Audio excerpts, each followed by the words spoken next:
retour pour un nouveau tour de cartes expliqué. Donc d'abord la petite démonstration. On a notre jeu de cartes qu'on peut donner à mélanger. Hein. Important, on peut couper. De toute façon le spectateur mélange. Hein. On fait choisir une carte, par exemple celle-ci. Ok. Bah tiens, je peux la regarder. Hein. Peu importe. Donc ensuite, 10 de trèfle, hein. On remet dans le jeu comme ceci. Et on mélange. On mélange comme ça, comme on veut. Hop, voilà. Là en fait on va faire un mélange assez particulier, parce qu'il s'agit d'un mélange chinois. Bon c'est bizarre, hein. Mais en fait on va mettre des cartes comme ça, face en l'air, face en bas.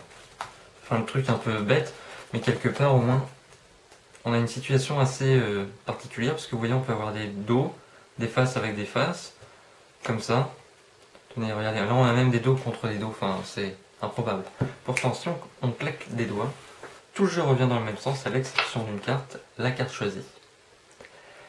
Alors l'explication, c'est extrêmement simple. De toute façon, les tours que j'essaie de vous montrer sont très simples. Hein. Je ne vais pas vous expliquer un truc très technique. Vous avez votre jeu de cartes normal.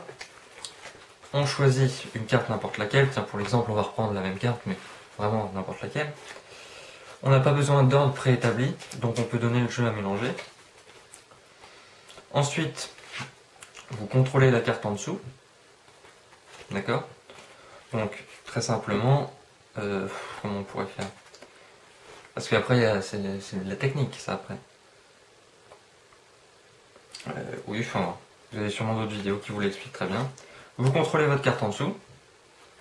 Et en fait, ce que vous allez faire, vous allez prendre un petit paquet, le retourner sur l'autre, prendre un peu plus de cartes, retourner, comme ceci. Alors, avec un petit peu de rythme, un peu de mouvement, comme ça. Tac. Et la dernière carte qui vous reste dans la main, c'est la carte choisie. Et vous la mettez toute seule ici. Ce qui fait qu'on est comme ceci. Une partie face en bas, une partie face en l'air, et la carte choisie. Et donc là, si votre jeu est un peu courbé, à force, hein, vous allez avoir un pont naturel, ici.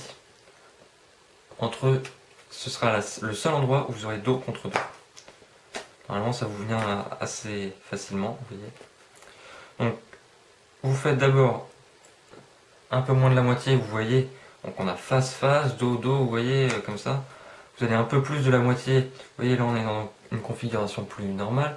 Et là vous arrivez, enfin vous pouvez le faire plusieurs fois si vous n'y arrivez pas. Et dès que vous y arrivez, vous n'allez pas remettre comme ça. Et vous allez, hop, inverser. Ce qui va vous permettre de retourner comme ça. Parce qu'en fait, ce qu'on a fait en inversant, on était comme ça. Donc on inverse, on est comme ça. Donc voilà en fait le mélange chinois.